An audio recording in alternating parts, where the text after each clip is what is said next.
It's a delayed live. Yeah, it's awkward. This time we have to wait for it. I think we should be good now. Hey, YouTube, I'm Brick Smith, and welcome to Forever Sorting with Kevin Aloysius Hinkle. Hello. I know, I dig it. So, Kevin, we're still doing this thing. Yep. And we're back. Yeah. We're back. There wasn't one last time. Yeah, there wasn't. Is this the place that Keith asked the question? Huh? Keith asked a question about a month ago. Yeah. And we never answered it. Right. Yeah. I can bring it up. Okay, cool. I could too. It was on the last episode, right? That last episode or the one before that. I think it was the one before that. Because he said nobody answered his question. Oh, okay. Yeah. Well, yes. Welcome back, everybody. Yeah. Sorry that we didn't have like a real episode. Or even a live show. I didn't feel comfortable not doing it without Kevin. Well, I appreciate that. That means a lot to me. Yeah. Yes, I was unfortunately without power in my home for 2.5 days. So, okay, here, this one, I think, right, where it says, question, hey, Kevin, after the legal rep from your office visited Philly Brickfest, you mentioned their perception changed. How did their interaction with you and or fans change going forward? They used to say and do this, and now they do this. I think that's the question, right? I believe that probably sounds like the question. Wow, Keith. All right. That's a good one, though. Yeah. It's a great question. I put Kevin on the big screen. Yeah. So I'm gonna keep that up. Let me hammer out this intro, and then we're gonna go right into it. We're gonna go. Boom. Why? Yeah. So welcome back. Tiny hat. Oh yeah, I am wearing it by accident. Look at that, folks. Tiny hat. He's got the tiny bucket hat on. Boop. Boop. It's adorable. Welcome back to Forever Sorting, the wonderful episodic tale into my life that I never thought I would do. But here we are in episode, whatever, 60, 70, This 40, is 875. Episode 875. Thank you guys for your undying patience. Amen. And for listening and for commenting. And it's really appreciatted. It is very much overall just caring. Just caring. That means a lot. We appreciate that. It means a lot. And it doesn't just mean something to him. It means something to me too. This is his story, but I appreciate you guys coming and supporting me and him. And I would never do this without Julian telling me to do it. So my God. Stop it, Kevin. I probably wouldn't. I mean, why would I? I wouldn't do this. So thank you guys for being here. If you have any interest in finding me outside of this program, if you're not already, you can find my website at kevinahinkle.com. You can find me online at Mr. Kevin Hinkle. If you'd like to follow just my work as a freelance artist, you can find it at Mr. Hinkle Draws. And that's where I share all my artwork across all the socials. In addition to that, there's a couple services I want to quickly talk about. The first is Bricks in the Middle. Bricks in the Middle is a comic series I make for Lego fans about Lego fans. It's a lot of fun to do, but it doesn't generate a lot of money, which means comics are not super frequent. But I am finishing up a comic as we speak. I worked on it a little bit a couple nights ago, so it's about halfway done. But you can find that at bricksinthemiddle.com or on social at BITM Comics. And on the site, we do have a merch store. There are shirts available, and there's hopefully one day will be enamel pins on there and minifigs for sale as well. There's been a snafu in integrating a e-commerce store that has drop shipping and then stuff that I have at my house that I need to ship. That's apparently two different languages that have difficulty speaking to each other. They really do. I can tell you that. Yeah. If you want one of those things, in the meantime, just feel free to reach out to me on social media, like send me a private message or direct message saying, hey, I want a Bricks in the Middle enamel pin, or I want a Bricks in the Middle minifig. We can figure it out and I can ship it to you directly. That sounds good. So there's that. Eighthful shirts. Oh, I know those. I design Lego inspired t-shirts. I think I have one under here. Wait, there it is. No, that's the first one. That's the first one. Yep. So Eiffel shirts are Lego inspired t-shirts that I design and sell in partnership with Clutch from bricksonthedollar.com Glitch at or Klitsch. So some exciting things from AFL shirts. There is a monthly subscription service. You can sign up to get a shirt mailed to you every single month, a new design. But also, if you're a little bit more patient, if you wait 6 months after the fact, we put them up on our Amazon store. And we have a lot of designs on the Amazon store at this point. You guys are over a year, aren't you? I think so. I think we have we're over a year in all for the service. Right. I think on Amazon we may be up to 10 designs on there. Wowza! There's a lot. There's a lot of options, and on Amazon we have the opportunity to provide more colors for the shirts. Yeah. So if you don't like gray for this castle shirt, you could get it in blue or red. We also have different styles. So there's t-shirts, there's long sleeve shirts, there's baseball tees, which is like the different color sleeves than the rest of the shirt. Yeah. We have hoodies, we have tank tops. They come in crops and cuts for women and children.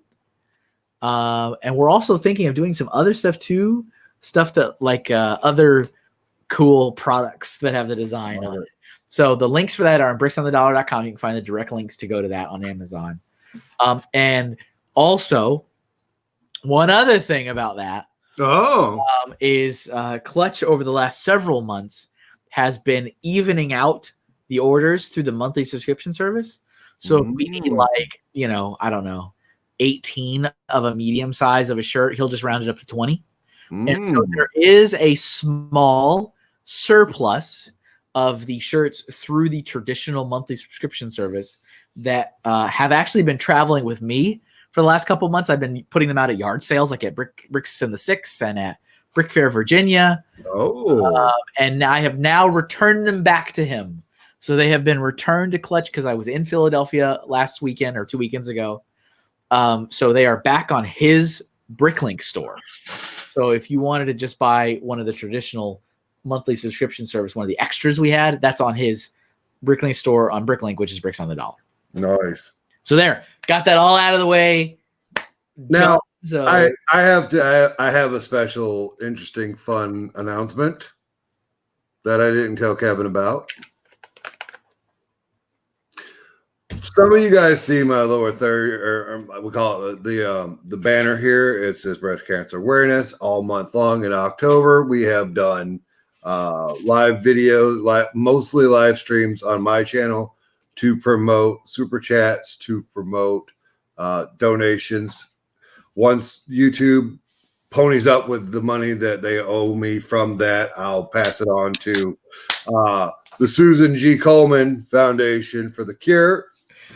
Also the t-shirt, I have a swag shop, t-shirt, sweatshirts, and other things. I don't promote it very much. It's spreadshirt.com / it's shop.spreadshirt./ Pink Bucket Nation.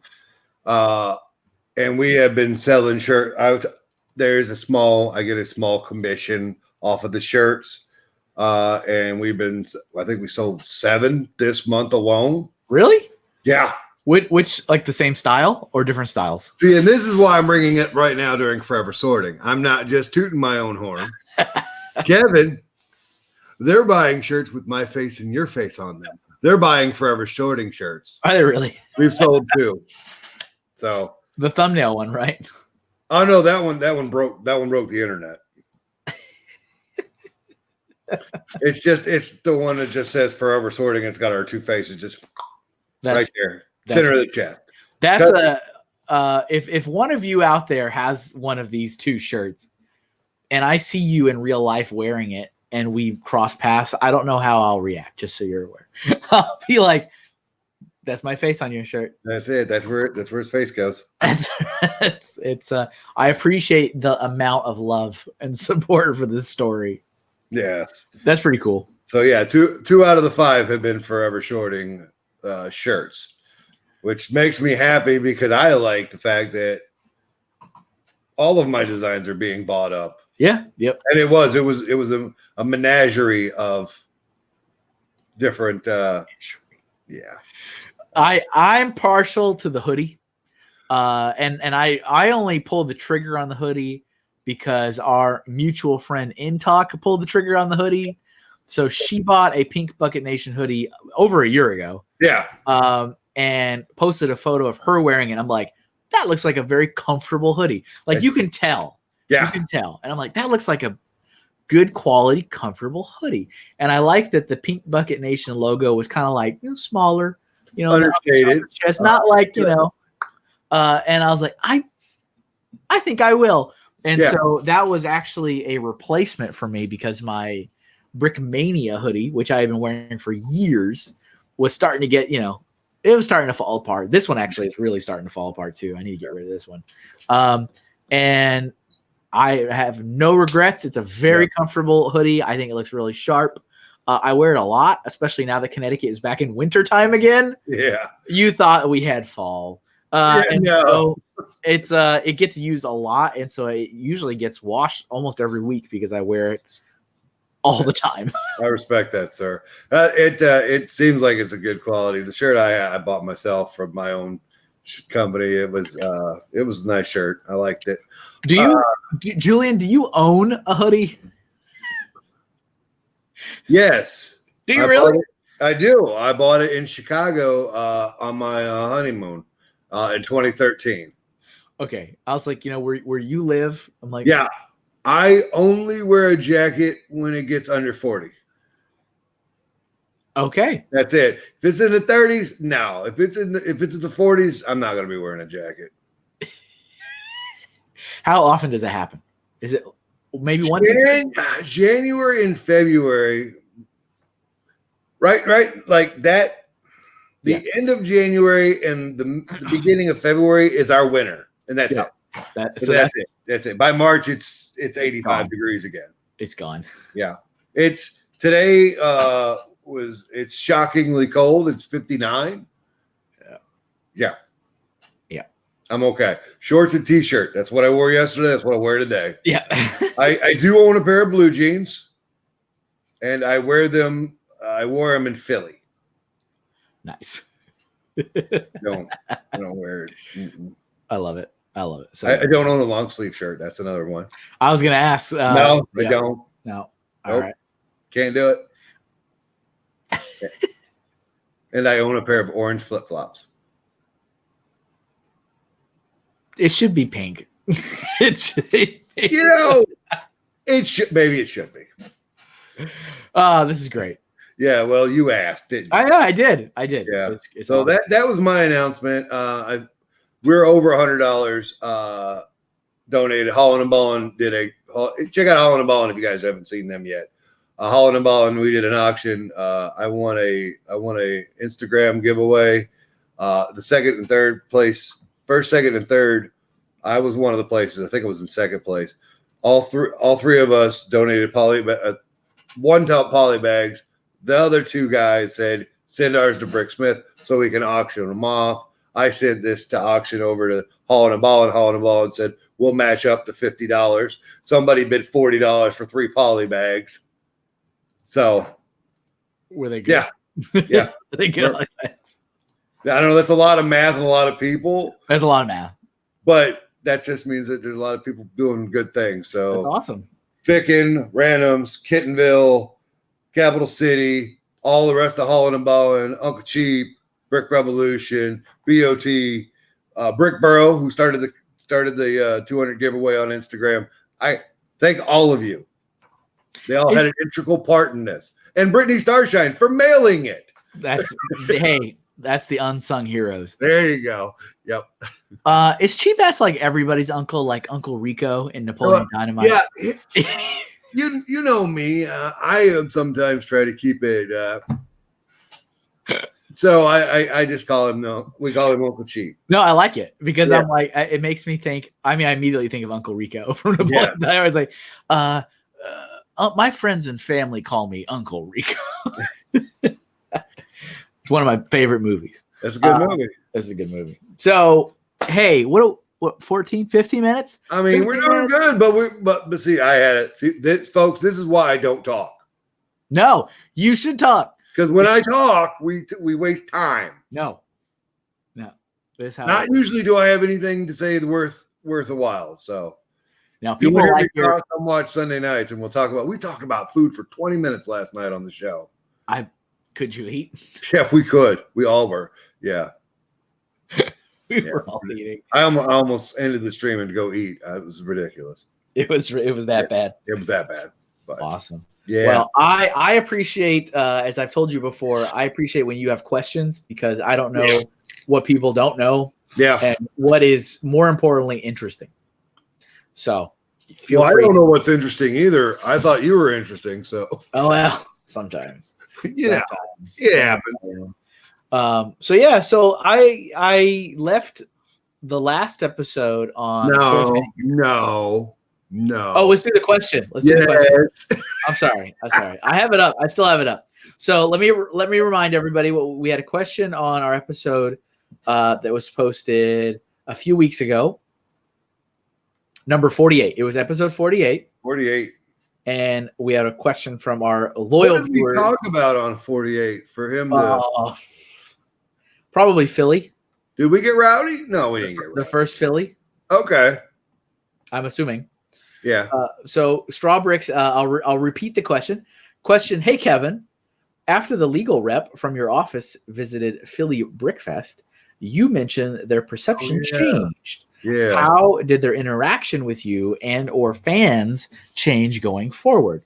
I.e., they used to do or say this, and now instead they do this. And that is a great question. So, as I had mentioned, probably in that episode, that Philly Brickfest the first year, 2014, I was able to successfully pitch for one of my colleagues to go visit the show, which was somebody from the legal team. Right. And while he was there, he made a lot of notes of things that were potentially violating of copyright and trademark. But I mean, he handled himself great. He had a lot of fun there. And we talked a few times at the show. But the question is, how did it change from that point on? So I think with him, as with almost anybody, I think, I don't think there was ever somebody that didn't do this, but people that go to a Lego fan event, their perception is absolutely changed from how a fan event is. I think for a lot of employees at Lego, they tend to think of a quote unquote fan event as a bunch of nerds getting together in somebody's basement and showing off what cool Lego sets they have. Like, and it's not, it's very, stereotypical comic book man from The Simpsons. Like that is, and hey, there was many meetings I was in where when people mentioned the AFLs in their PowerPoint presentation, there was that Simpsons comic book man that was always used as the graphic. Right. I was like, always, every time, guys, every time. So the perception has changed for the better, thinking, wow, these AFLs in the community are a lot more professional than I thought they were. That was something I heard a lot. Was wow, they're very professional, because it is a fan. I mean, these are fans. They usually have a different job where they invest all their time and energy into that has maybe little to do with Lego. Yeah, maybe it has something to do with being creative, but they think, oh, these are fans. They get together and they build Lego sets. No, these are professional folks that take their talents and take their expertise in their different areas and they bring it into the hobby and into the community. Oh yeah. And they don't think that. A lot of people at Lego don't think that. They just don't get it. And so when they go to the show, just like he did when he went to the show, they're surprised, they're stunned because they see a show or a production that is on par with something that Lego could produce.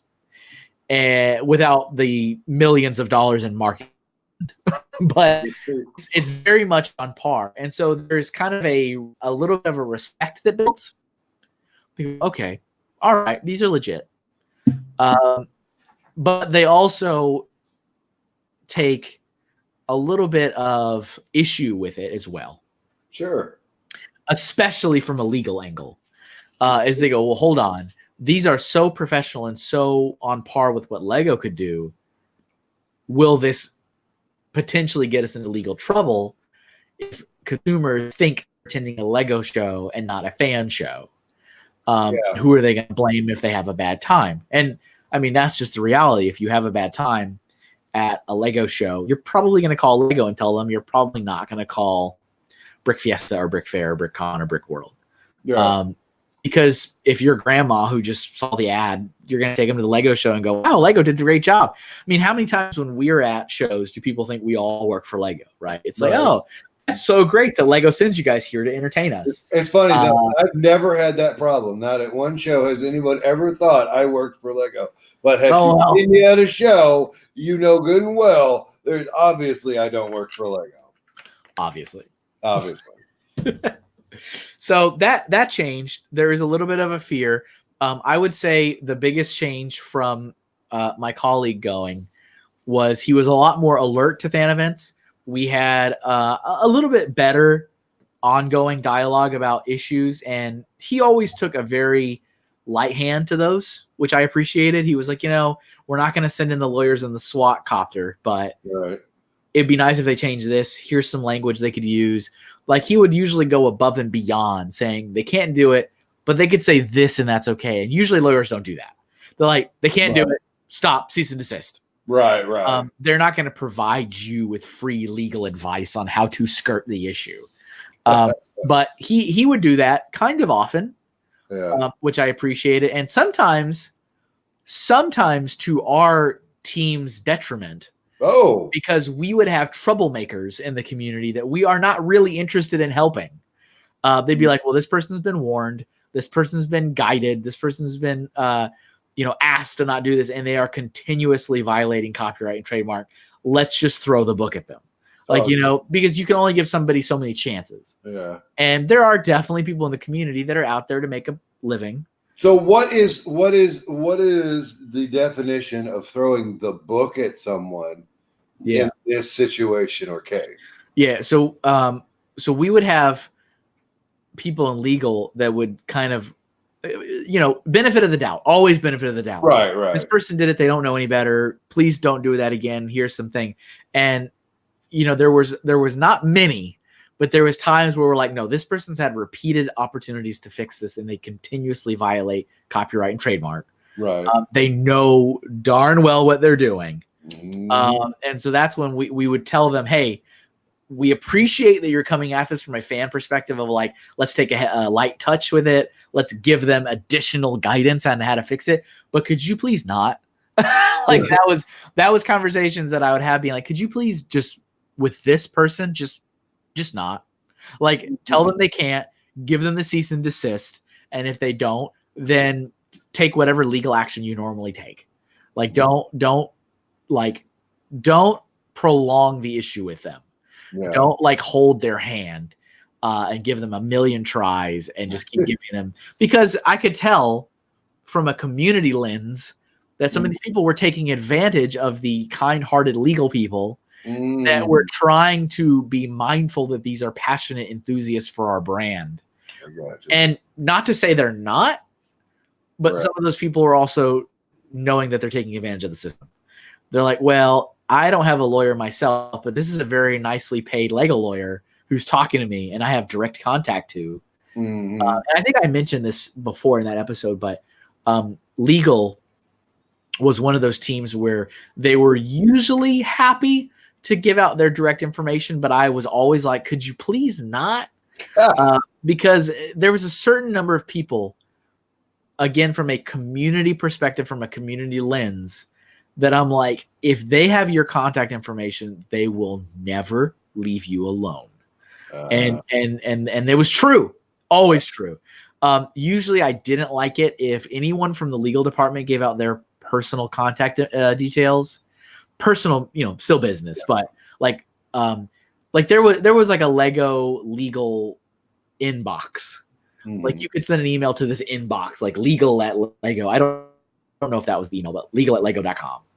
And I'm like, that's fine. That's what they need to know.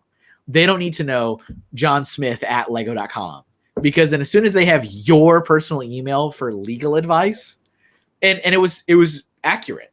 Like that would happen where sometimes they'd get it and they wouldn't leave them alone. So there was people that would take advantage of the lawyer? There would be totally people that take advantage of the lawyer, which is ironic. And so that would happen. I was also not usually too keen on product designers giving out their details. No. Because these are rock stars, right? Like you don't. Oh yeah. Justin Bieber's not giving out his cell phone number on stage. Like that's not what you don't do that. And with product designers, they are rock stars, and in the community, people want their detail. They want their direct email. They want their direct desk phone because they want to be able to influence these people to build what they want them to build. I mean, all kinds of stuff. They want to. Some of it is innocent enough. Like, well, I just want to show them the stuff I'm working on. I'm like, well, yeah, but really, and I'd get that. I would get emails sometimes where someone would be like, "Hey, Kevin, would you be able to help me? I made this mock, and it's inspired by the Cafe Corner. I'm a big fan of the Cafe Corner. I really like Jamie Berard's work. Would you mind getting me in contact with Jamie Berard so I can show him this thing I made?" And I'd be like, "Nope, yes, I did. Not gonna do that. Sorry." I will share that image with Jamie, and if Jamie wants to respond, I am not in charge of him. Right. But no, I will not be giving you his contact details. And there were people that did, and did they regret it? Sometimes they did. They're like, "Dang it, this person will not leave me alone." So like out of 100 people who want that information, there's that one who's going to ruin it for the other 99. It always happens. Yeah. And because people like, juicy gossip and details, I would say the worst case was actually many years ago at Brick Fair, Virginia. Mm-hmm. We had two product designers that were both very nice ladies. One of them had designed the town hall modular building. I know what you're talking about. And the other one had designed a bunch of Lego Friends products. Yeah. And it was a little still kind of, I think, not to put everybody in a box, but a little shocking to have two female product designers there versus male. And it was very interesting. There were several times during the show in which I would just kind of stand from, 60 feet away from the action and just be looking, because these two female designers usually stayed together, and they were always at all times surrounded by a cloud of male Lego fans. Well, everybody outnumber the women in the community. Always have. I don't know if it'll ever change. I don't have a horse in the fight. I'm good either way. Yeah, and there's nothing wrong with it. Mm-hmm. And yes, these two ladies they're attractive ladies. I've seen the blonde-headed lady. And I'm sitting there like, wow, this is like for real. Because like they would move, like you could tell that they were like trying to end things and move. And then they would move and you'd watch the cloud follow them. Wow. And I'm like, this is so weird. At one point, they did pull me aside and say they needed to step out because they felt like they were getting crowded a lot. Which I've never heard from a product designer. Like it's never happened. I've been there with some of the most rock stars there are. Yeah, with Jamie Berard, who started the modular building series with the Cafe Corner, with Pierre Normandin, who did the Maersk train, with Marcos Bessa, who did the Ghostbusters Firehouse, with what's his name? Justin, who did the Yellow Submarine and the Stranger Things house. I mean, some rock stars, and they would never be like, "We need to step away. We're getting like crowded." And they were like, "We are getting like overwhelmed. We need to step away." I want to know. Yeah. What is it? Listen, we're adult. We're grown-ups here. What do you think? It might just be the fact that the boys had never seen, or it was equal part. Could it have been? Okay, I'm gonna get my words right. Like we start diving in this. Could it be that the boys at the convention were equal parts impressed with the rock star status of these master builders and also their anatomy? Maybe. Is that what we're talking about? Maybe. It feels like maybe there's just a smidge more Yeah. But the reason I bring it up, yes, please, was not because of how things were unfolding at the show, which were, I mean, a little weird, but nothing crazy happened. Yeah. But the reason I bring it up is that one of the adult fans was able to get the contact details for the blonde. Wow, that was okay. And so she gave him her email, her Lego email account, I heard about it after the fact, and I was like, oh, I'm nervous. Yeah. And worst case scenario did happen. That fan constantly emailed her for weeks and weeks and weeks and weeks, constantly. Like, I mean, nothing nefarious. Just like, hi, how are you? I'm having a great week. I just wanted to say hello. And it's like, why are you emailing her this? Stop it, boys. It got to the point where she did tell me, could you please reach out to this fan and ask them to please stop contacting me? And I was like, man, this is why I don't give out your details. Yeah. I mean, hey, don't expect the worst. I don't ever expect the worst from anybody. I always give everybody the benefit of the doubt. Yeah. But in a professional setting, in a PR, community management position, I'm like, I would rather all of you come through me versus any of you going directly to anybody in this company. Yeah. Because I can be the filter. I am the gatekeeper. Yeah. I can tell it what's legitimate, what's not, what's a little crazy, but what's valid. And that was one of those cases where they went whoop around Kevin. Yeah. So yeah, she was berated. Yeah. Like I said, nothing ever truly nefarious or rude, but just like this person was very clearly trying to court her or like very clearly trying to have a more intimate relationship with her. And like he started sending like photographs of like mocks he was built, and she's like, I'm done. So like, Kevin, I'm going to do an inside joke that no one can know about, and I just texted you and I asked you who it was. Or I could put my guess down to you who I thought it was. No, no. It was who was it? I don't think I remember who it was. But that's fine. Before we move on, there's the modular he's talking about that she did. Yeah, right there. And it says 1891 on it because that was the birth year of what's his name? Ole. Yeah, Ole. Ole. But here's the fun fact, folks. And she told us on her when they were bringing it out. There's a video on YouTube of her talking about it. They always, what do they call that? The designer video. Yeah, designer. That's it. If you read it backwards, it says 1981, and that was the year she was born. Yeah.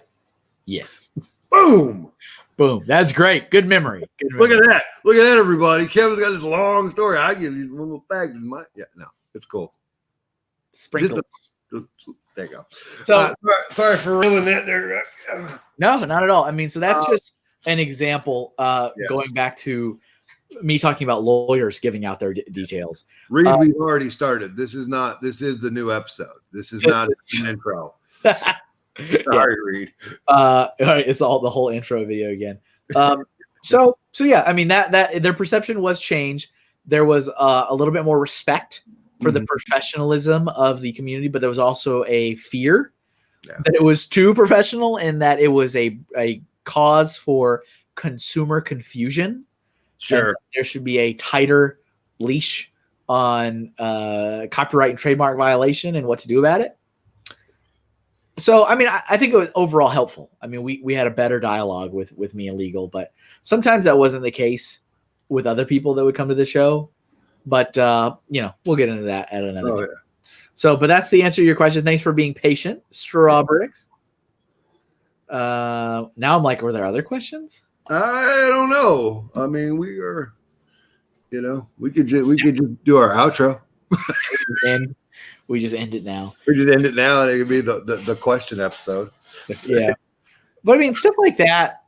There's always the extreme answers or extreme examples of things that are like, oh, great, that happened. And there was a lot of that over the years, and in anything you can imagine, all the different areas and fields, internal, external. It doesn't mean that that's how it always was, but it's just those things happen. And over the years with the community, people have been like, oh, well, something had to happen because that's why this rule was changed. This, yeah, it usually was. Yeah, it's like something happened and the rule changed. One of the things that I don't know if I kind of like where this tangent's going. One of the things that I do not see this as a tangent. This is a full blown episode. Good. I don't think I've mentioned this, but did I talk about the discontinuation of the convention discount at shows? No. Okay. once upon a time, in a land far, far away, there was an agreement with the community team and Lego Retail that anybody who was registered to go to a U.S. convention such as Brick World, Brick Fair, BrickCon could take their badge, their engraved brick badge, into the local Lego store and get a discount during the weekend of the show. I like that idea. They should bring it back. It's a pretty no-brainer. Yeah. And there was a couple of factors into why that went away. Wait a minute. Hold on. How could the AFOL screw this up? Well, I mean, there's two. This one has like two evil entities to it, on the inside and the outside. So on the outside, the first time I ever even thought that maybe there was a problem with that arrangement was I was in Seattle for BrickCon, and as I had always done, I visited the Lego store to make sure they were doing okay. Because you have an event that has hundreds and hundreds and hundreds of ravenous fans that have converged together on your store, causes them to stress a little out. And so I'm kind of considered the Pied Piper of the fans. And so I would go and just check in on the store. Yeah. Usually I would go before everything would really start kicking off, just to make sure they're ready if they have any questions.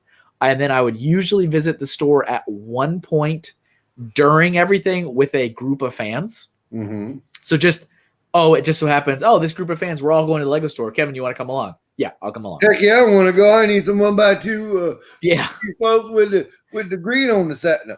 Yep. And then when everything's done and I'm back in the office, maybe a day or two later, I would call the manager and see how did things go. Just to make sure operationally that it wasn't a disaster. So they make sure all the staff knows that there is a discount first and foremost, how to recognize who gets one.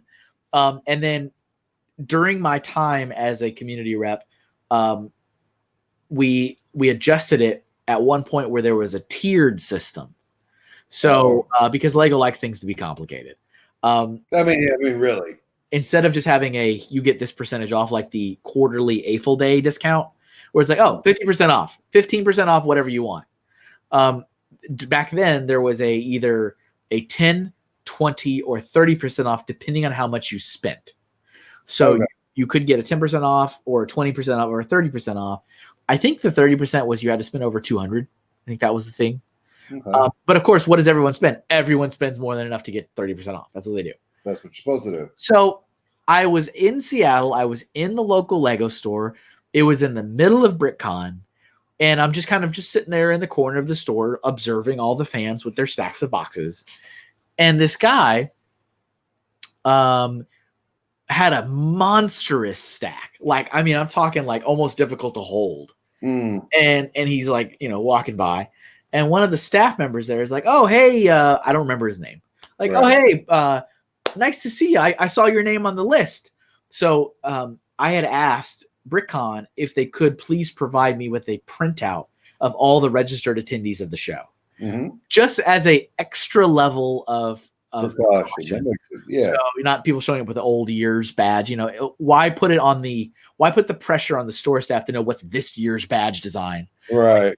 And so they could show them their badge and then they just cross their name off the list.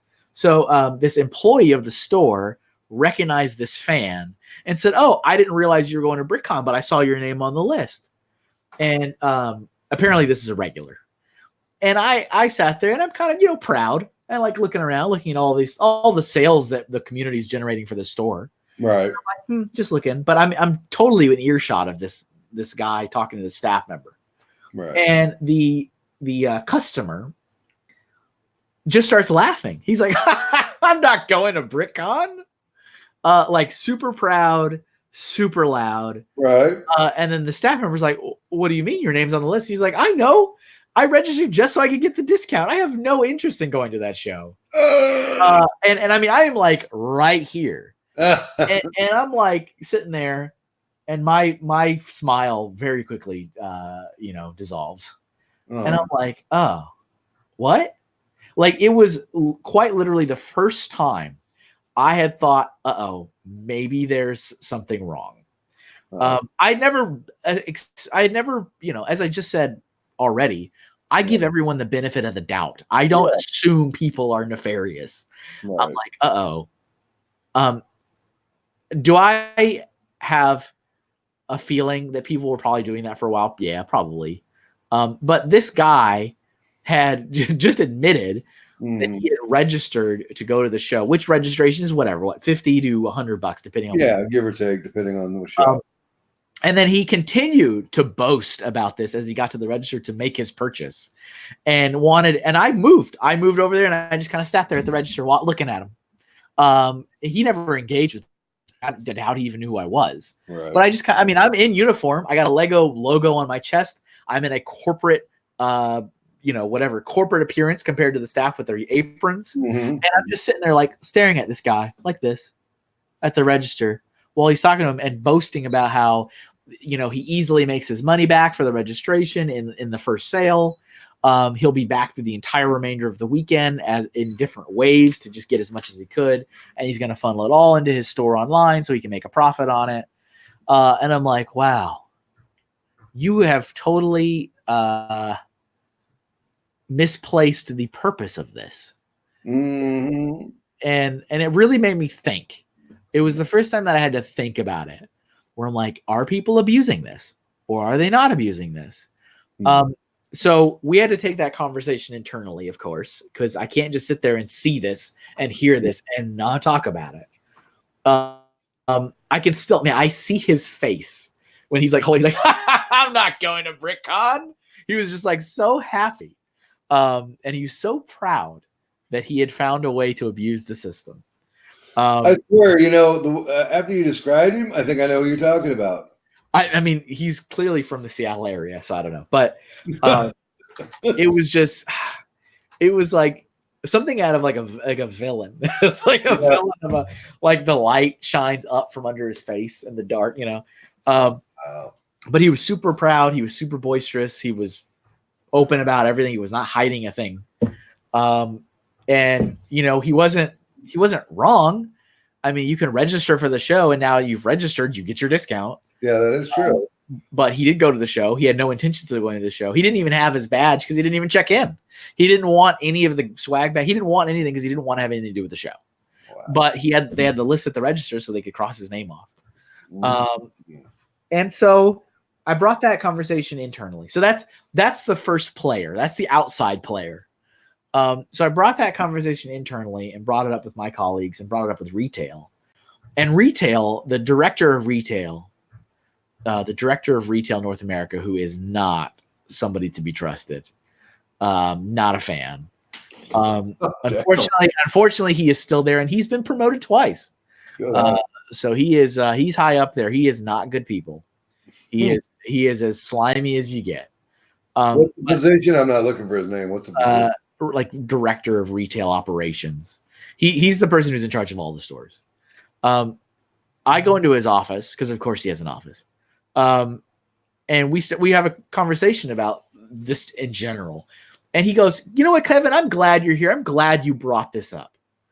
And I was like, "Okay." He's like, "I've been putting a lot of thought into the convention discount over the last year, and I just don't understand why we offer it." And I'm like, this is not where this conversation was supposed to go. Wow. I had a lot of those moments over my career, like where I'm like, I go in one way and I'm like, why are we here when I entered over there? Right. So we come in, and I was coming in from a point of maybe there's more we can do to enforce the rules or be more clear in who the discount is for, maybe provide them with some like legal language that they can use on their website so that people know this is not just to be taken advantage of. Right. Like I'm like trying to brainstorm ways that we can tighten it up. And I come in and he's like, "I'm glad you brought this up. I don't want to do it anymore." And I'm like, okay. And so he's like, "Tell me why we do it." Like, well, these are the people that are most passionate and most loyal brand advocates. They are the ones that are spending thousands and thousands of dollars on our products every single month. Yeah. And they are celebrating our brand with a convention in the local area And I mean, he cut me off mid-sentence. He's like, well, I'm going to stop you right there. If they're already spending all this money, can't we just let them? and I'm like, oh, you're one of those people. Yeah.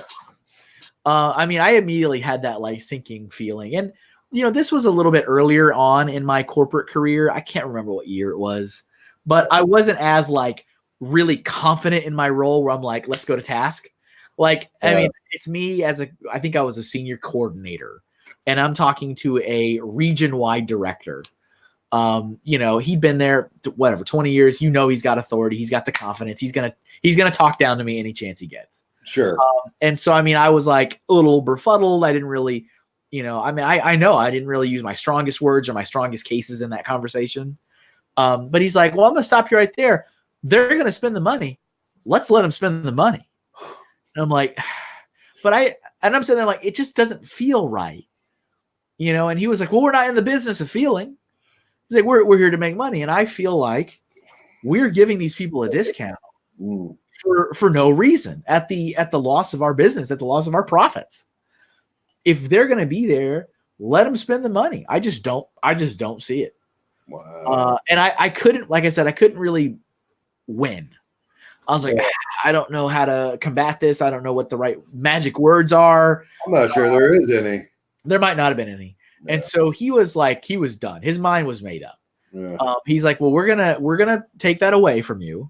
We are not going to offer that anymore because I truly do not believe that we're generating extra sales with it. I think we're just losing sales because of it. And if the AFLs are going to spend money, they can come into our store and just spend money. And I mean, it felt wrong. It felt odd. It felt off Lego brand values. And I'm like, well, okay. And of course, as per usual, I left that meeting going, how the hell am I going to tell them this? Because, I can't tell them the truth. No. Which is what I'm doing right now. Yeah. And I couldn't tell them for years and years. People were like, Kevin, why did the convention discount go away? And I had to tell a half-truth / lie, which was, well, people were abusing it. And I talked about that guy in Seattle because that was real. Like, well, that happened, and that made us bring the conversation up. And then I would usually just pivot into a lie, which was, well, we also got complaints that globally this was seen as unfair to the Americans or unfair to the others outside of America because only America has conventions. And so why do all the Lego fans in America get these discounts at their Lego stores during their cons when us and all the other countries in Europe and Asia and everywhere else, we don't get that? Yeah. That was not necessarily totally untrue, but it did not come up to the point where we're like, well, we got to kill this program. But we had decided as a team, because this is what we do. Something has happened, circle the wagons. What's the message? And so we circled the wagon and said, well, we're going to have to say that we found abuse. We'll say that people in other countries thought of it as unfair, and that went against our global consistency policy for community management. And you have to specify that global consistency for community management, because Lego as a company is not globally consistent in any way, shape, or form. They have so many holes in that ship. It's not even funny. No. But from a community team, we had a golden mandate that we were globally consistent at all times, because for us, fans are global. Yeah. A fan in the UK is just as available to speak to a fan in Kansas. They're going to talk about how Lego treats them across the pond. They're going to talk about what promos they got in their Lego store. Like, to them, there is no borders. Lego is Lego. It's a universal language. Yeah. So they expect the same from Lego, the company. And they're already not going to get that from 99.9% of the company. So we need to be the one place where they're getting global consistency. And so that, I mean, I don't disagree with that. Did they get global consistency after you left? No. No, they don't at all. Here you go, folks.